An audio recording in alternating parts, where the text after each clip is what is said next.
মাত্র কয়েকদিন আগেও মনে হচ্ছিল যুদ্ধ হয়তো থেমে। আসসালামু আলাইকুম ভিউয়ার্স, দেশ ও দেশের বাহির থেকে যারা আমার ভিডিওটি প্লে করেছেন জানাচ্ছি আন্তরিক শুভেচ্ছা ও অভিনন্দন। আশা করি সবাই ভালো আছেন, সুস্থ আছেন, আলহামদুলিল্লাহ। তো ভিউয়ার্স, ইরান ও আমেরিকার ভেতরে যুদ্ধ চুক্তি হলো নিউজিল্যান্ডে পাকিস্তানের মধ্যস্থতায়, এবং এরপর থেকেই ব্যাপকভাবে ফুঁসে উঠেছে ভারতীয় Narendra Modi.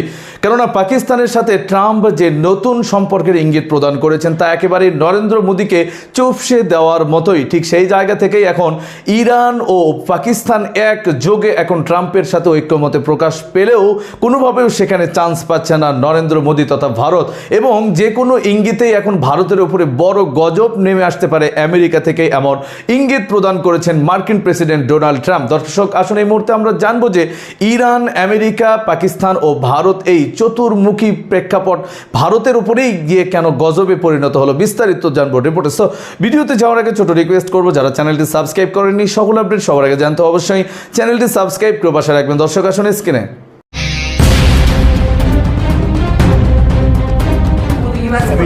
Will the U.S. respond? What is your message to Iran after?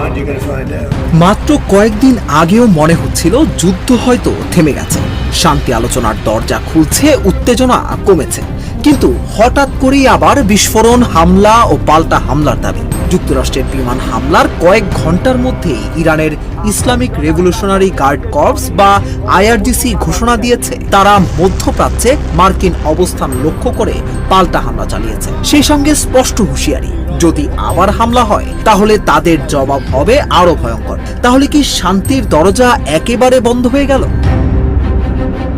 ঘটনার শুরু হরমুজ প্রণালীতে। যুক্তরাষ্ট্রের সেন্ট্রাল কমান্ড বা সেন্টকম অভিযোগ করে সিঙ্গাপুরের পতাকাবাহী একটি বাণিজ্যিক জাহাজে ড্রোন হামলার জন্য ইরান দায়ী। ওয়াশিংটনের দাবি এটি যুদ্ধবিরতি চুক্তির লঙ্ঘন। এর জবাবে মার্কিন বাহিনী দক্ষিণ ইরানে ক্ষেপণাস্ত্র সংরক্ষণাগার, ড্রোন স্থাপনা এবং উপকূলীয় রাডার লক্ষ্য করে বিমান হামলা চালায়। প্রেসিডেন্ট ডোনাল্ড ট্রাম্প এই ঘটনাকে যুদ্ধবিরতির চরম লঙ্ঘন বলে মন্তব্য করেন। কিন্তু কয়েক ঘন্টা না যেতেই পরিস্থিতি নতুন মোড় নেয়। ইরানের রাষ্ট্রীয় টেলিভিশনের মাধ্যমে আইআরজিসি জানায় তারা অঞ্চলে মার্কিন সামরিক অবস্থান লক্ষ্য করে প্রতিশোধমূলক হামলা চালিয়েছে। তবে ঠিক কোন ঘাঁটি লক্ষ্যবস্তু হয়েছে বা কি ধরনের ক্ষয়ক্ষতি হয়েছে সেই বিষয়ে বিস্তারিত তথ্য প্রকাশ করা হয়নি। মার্কিন পক্ষ তাৎক্ষণিকভাবে কোনো ক্ষয়ক্ষতির তথ্য নিশ্চিত করেনি। আইআরজিসি আরও বলেছে, যদি যুক্তরাষ্ট্র আবার হামলা চালায় তাহলে তাদের পরবর্তী প্রতিক্রিয়া হবে এর চেয়েও ভয়াবহ। এদিকে মার্কিন ভাইস প্রেসিডেন্ট জেডি ভ্যান্স সতর্ক করে বলেছেন, ইরান যদি আরও হামলা চালায় তাহলে সহিংসতার জবাব সহিংসতাই হবে। সবচেয়ে বড় উদ্বেগ এখন হরমুজ প্রণালীকে ঘিরে। ইরান আগেই জানিয়েছিল তাদের অনুমতি ছাড়া নির্দিষ্ট রুট ব্যবহার করা উচিত নয়। অন্যদিকে যুক্তরাষ্ট্র বলছে আন্তর্জাতিক নৌ চলাচল অব্যাহত রাখতে তারা প্রতিশ্রুতিবদ্ধ। অর্থাৎ যুদ্ধবিরতি কার্যকর থাকলেও বাস্তবে দুই পক্ষের অবস্থান এখনো মুখোমুখি।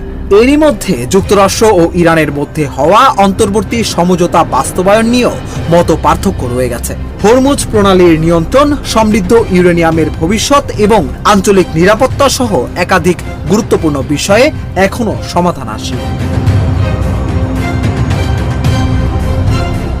আন্তর্জাতিক বিশ্লেষকদের আশঙ্কা, এই সর্বশেষ হামলা পাল্টা হামলার ঘটনা কূটনৈতিক আলোচনাকে আরো জটিল করে তুলতে পারে। এখন পুরো বিশ্বের নজর একটাই প্রশ্নে, এই পাল্টাপাল্টি সামরিক পদক্ষেপ কি এখানেই থামবে, নাকি মধ্যপ্রাচ্য আবারও বড় ধরনের সংঘাতের দিকে এগিয়ে যাচ্ছে, যেখানে একেবারে বন্ধ হয়ে যাবে শান্তির দরজা? উত্তর সময়। হরমুজ প্রণালীর উত্তাল জলরাশি যেন আবারও এক বিধ্বংসী বারুদের স্তূপে পরিণত হয়েছে। দীর্ঘদিনের ভঙ্গুর যুদ্ধবিরতির আড়ালে জমে থাকা বারুদে হঠাৎ করেই আগুনের স্ফুলিঙ্গ পড়ল বৃহস্পতিবার। সিঙ্গাপুরের পতাকাবাহী বাণিজ্যিক জাহাজ এমভি এভার লাভলি যখন ওমানের উপকূল ঘেঁষে ওমান সাগরের দিকে এগিয়ে যাচ্ছিল, ঠিক তখনই অতর্কিত ধেয়ে আসে ইরানের ছোড়া এক ঝাঁক প্রাণঘাতী ওয়ান ওয়ে অ্যাটাক ড্রোন। বিশাল এই কার্গো জাহাজের ওপর ড্রোনগুলোর আঘাতের দৃশ্যটি ছিল অত্যন্ত ভয়াবহ, যা মুহূর্তেই আন্তর্জাতিক বাণিজ্যের এই গুরুত্বপূর্ণ করিডোরকে উত্তপ্ত করে তোলে। দর্শক, স্ক্রিনে আমরা সে সম্পর্কে বিস্তারিত জানলাম। এই বিষয়ে আপনাদের মতামত কমেন্টে জানাবেন। কেউ ভিডিওটি স্ক্রিপ্ট করবেন না। এই মুহূর্তে ইরান ও আমেরিকার নিউজিল্যান্ড চুক্তি কি একেবারে স্থায়ী, নাকি এটাও পাকিস্তানের মতো করেই ভেটো পড়বে? কি বলছে পিনাকি ভট্টাচার্যের ব্যাখ্যা বিশ্লেষণ আমরা জানবো রিপোর্টে। গ্রেট হল অফ দ্য পিপলের বাইরে নিস্তব্ধ প্রহরীরা পাহারায় রত, কিন্তু ভেতরে একটি সুরক্ষিত এবং সাউন্ড প্রুফ কক্ষে আজ রাতে কোনো ঘুম নেই। সেখানে টেবিলের একপাশে বসে আছেন স্বাধীন, সার্বভৌম এবং মাথা নত না করা এক নতুন বাংলাদেশের প্রধানমন্ত্রী তারেক রহমান। অন্য পাশে চীনের শীর্ষ সামরিক ও রাজনৈতিক নেতৃত্ব। টেবিলের মাঝখানে রাখা একটি চুক্তির খসড়া। এই একটি খসড়া সই হওয়ার সাথে সাথে দক্ষিণ এশিয়ার আকাশে ক্ষমতার ভারসাম্য চিরতরে বদলে যেতে চলেছে। সাধারণ মানুষ হয়তো কাল সকালে খবরের কাগজ খুলে খুঁজবে চুক্তি কি সই হয়েছে, সরকার কি আনুষ্ঠানিকভাবে ঘোষণা দিয়েছে। কিন্তু আন্তর্জাতিক কূটনীতি এবং সামরিক চুক্তির ভাষা সাধারণ খবরের কাগজের মতো হয় না। এগুলো পাবলিক করা হয় না, বা করলেও অত্যন্ত দেরিতে সরকারিভাবে জানানো হয় শুধুমাত্র ডিপ্লোমেসি বা ভূ রাজনৈতিক কূটনীতির কারণে। হয়তো এই মুহূর্তে এটিকে অফিসিয়াল করা হচ্ছে না, হয়তো ক্যামেরার সামনে দাঁড়িয়ে দুই দেশের নেতারা হাসি মুখে ফাইটার জেটের মডেল হাতে নিয়ে ছবি তুলবেন না। কিন্তু পর্দার পেছনের আসল খবর হলো ডিল ডান, চুক্তি সম্পন্ন হয়ে গেছে। বিভিন্ন নির্ভরযোগ্য আন্তর্জাতিক গোয়েন্দা সূত্র এবং আন্তর্জাতিক গণমাধ্যম ইতিমধ্যে নিশ্চিত করেছে যে বাংলাদেশের আকাশ প্রতিরক্ষায় 24টি জেট এন্ড সি মাল্টি রোল ফাইটার জেট যুক্ত হওয়ার বিষয়টি এখন কেবলই সময়ের ব্যাপার। তারেক রহমানের চলতি চীন সফরে এই চুক্তি অফিসিয়াল হোক বা না হোক, লাল সবুজের আকাশে ড্রাগনের এই মারণাস্ত্র ডানা মেলতে যাচ্ছে, এটি আজ একটি ধ্রুব সত্য। এই চুক্তি কেবল কয়েকটি যুদ্ধবিমান কেনার চুক্তি নয়, এটি হলো গত 15 বছর ধরে আমাদের বুকের উপর চেপে বসা এক ভিনদেশী আধিপত্যবাদের শৃঙ্খল ভেঙে টুকরো টুকরো করে দেওয়ার এক মহাকাব্যিক দলিল। বিগত স্বৈরাচারী সরকার এই দেশটিকে প্রতিবেশী ভারতের একটি আজ্ঞাবহ প্রদেশে পরিণত করেছিল। দিল্লির ইশারা ছাড়া এদেশের আকাশে একটি পাখিও উঠতে পারত না। কিন্তু আজ বেইজিং এর সেই রুদ্ধদ্বার কক্ষে বসে প্রধানমন্ত্রী তারেক রহমান যে বোঝাপড়া করছেন তা হলো সেই দাদাগিরির গালে এক অমোঘ চপেটাঘাত। ভারতের উগ্রবাদী মিডিয়া এবং সাউথ ব্লকের কর্তারা সারাদিন গলা ফাটিয়ে চিৎকার করে আমাদের রাফাল যুদ্ধবিমানকে ঠেকানোর মতো ক্ষমতা এশিয়ায় কারণেই। ফ্রান্সের কাছ থেকে এই রাফাল কিনে তারা ভেবেছিল পুরো দক্ষিণ এশিয়াকে তারা নিজেদের পকেটে পুরে ফেলেছে, কিন্তু তাদের এই দম্ভ চূর্ণ বিচূর্ণ হয়ে গিয়েছিল খুব দ্রুতই। পাকিস্তান যখন চীনের কাছ থেকে এই জেট এন্ড সি বিমানগুলো তাদের বহরে যুক্ত করলো, তখন হিসাব সম্পূর্ণ পাল্টে গেল। আকাশ যুদ্ধের মহড়ায় দেখা গেল জেট এন্ড সির অত্যাধুনিক রাডার এবং দূরপাল্লার PL-15 মিসাইল অনায়াসেই রাফালকে মাঝ আকাশে লক করে ভূপাতিত করতে সক্ষম।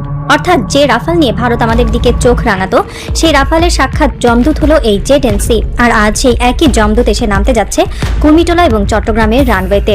এক একটি 700 কোটি টাকার এই বিমান আকাশে ওড়া মানে কেবল একটি যন্ত্রের ওড়া নয়, এটি হলো লাল সবুজের পতাকায় মোড়ানো এক গগনবিদারী হুঙ্কার। আমাদের আকাশে চোখ তুলে তাকালে তোমাদের চোখ উপড়ে ফেলা হবে, আমাদের 1 ইঞ্চি মাটির দিকে নজর দিলে তোমার আকাশ সীমাকে লাশে পরিণত করা হবে। যখনই এই 24টি যুদ্ধবিমান কেনার খবর সামনে আসে, তখনই এদেশের ভেতর ঘাপটি মেরে থাকা কিছু ভারতীয় দালাল এবং ভারতপন্থী ব্লক তাচ্ছিলের হাসি হাসে। তারা দিনের আলোতে বসে নানা রকম ষড়যন্ত্রের জাল বনে। অনেকেই বলাবলি করছেন ভারতপন্থী ব্লকের তীব্র চাপ এবং দিল্লির কুটচালের কারণে হয়তো শেষ পর্যন্ত এই চুক্তি ক্যান্সেল বা বাতিল হয়ে যেতে পারে। তারা ভাবছেন হয়তো কোনোভাবে ঢাকাকে ভয় দেখিয়ে এই ড্রাগনের আক্রমণ ঠেকিয়ে দেবে ভারত। কিন্তু এই দালালরা আন্তর্জাতিক সামরিক চুক্তির ব্যাকরণ বোঝে না। একটি সামরিক চুক্তি যখন এই পর্যায়ে পৌঁছে যায়, তখন সেখান থেকে ফিরে আসার কোনো পথ খোলা থাকে না। এগ্রিমেন্ট করে ক্যান্সেল করার কনসিকোয়েন্স বা পরিণতি কোনো সাধারণ ব্যাপার নয়। এর সাথে জড়িয়ে থাকে বিলিয়ন ডলারের ক্ষতিপূরণ, আন্তর্জাতিক আস্থার সংকট এবং দুই দেশের কৌশলগত সম্পর্কের চূড়ান্ত অবনতি। এটি এতদূর এগিয়েছে যে এখন আর এখান থেকে বিমান না নিয়ে খালি হাতে ফেরত আসা সম্ভব নয়। ভারতপন্থী দালালরা যতই ফিসফিস করুক, সাউথ ব্লক যতই চাপ দিক, এই চুক্তি এখন পয়েন্ট অফ নো রিটার্ন বা ফিরে আসার অযোগ্য রেখা পার হয়ে গেছে। বিমান আসছে এবং তা ভারতের চোখের সামনে দিয়ে বাংলাদেশের রানওয়ে স্পর্শ করবে। দালালরা আবার অন্য একটি যুক্তি দাঁড় করায়। তারা বলে 24 পিস যুদ্ধবিমান দিয়ে কি হবে, ভারতের হ্যাঙ্গারে তো সুখোই, মিরাজ আর রাফাল মিলিয়ে 200-এর উপর ফাইটার জেট আছে, ওদের 200-এর সামনে আমাদের 24টা তো কিছুই না। এই দালালরা আসলে মাতৃভূমির প্রেম তো বোঝেই না, তারা সামরিক রণকৌশলও বোঝে না। প্রতিরক্ষা বা সামরিক ভারসাম্য কখনো শুধু সংখ্যার উপর নির্ভর করে না। একটি দেশের প্রতিরক্ষা নির্ধারিত হয় তার আয়তন এবং কৌশলগত অবস্থানের উপর। ভারতের আয়তন বিশাল, তাদের একদিকে পাকিস্তানের সাথে দীর্ঘ সীমান্ত, অন্যদিকে চীনের সাথে হিমালয়ের রক্তক্ষয়ী সীমান্ত। তাদের 200 ফাইটার জেট পুরো দেশে ছড়িয়ে ছিটিয়ে রাখতে হয়, কিন্তু বাংলাদেশের আয়তন মাত্র 1,47,000 বর্গ কিলোমিটার। এই ছোট কিন্তু অত্যন্ত ঘন এবং কৌশলগত আকাশসীমাকে রক্ষা করার জন্য 200 যুদ্ধবিমানের কোনো প্রয়োজন নেই। অত্যাধুনিক প্রযুক্তির 24টি যুদ্ধবিমানই এখানে এক অভেদ্য মৃত্যু ফাঁদ তৈরি করার জন্য যথেষ্ট। সবচেয়ে ভয়ঙ্কর এবং ভারতের জন্য সবচেয়ে আতঙ্কজনক সত্যটি হলো আমাদের ভৌগোলিক অবস্থান। আমরা কোথায় আছি? আমরা ভারতের পেটের মধ্যে বসে আছি। আমাদের মানচিত্রের ঠিক ওপরেই ভারতের সেই বিখ্যাত চিকেন স্নেক বা শিলিগুড়ি করিডোর, যা মাত্র 22 কিলোমিটার চওড়া। এই সরু গলাটি ভারতের মূল ভূখণ্ডের সাথে তাদের উত্তর পূর্বাঞ্চলীয় 7টি রাজ্যকে আটকে রেখেছে।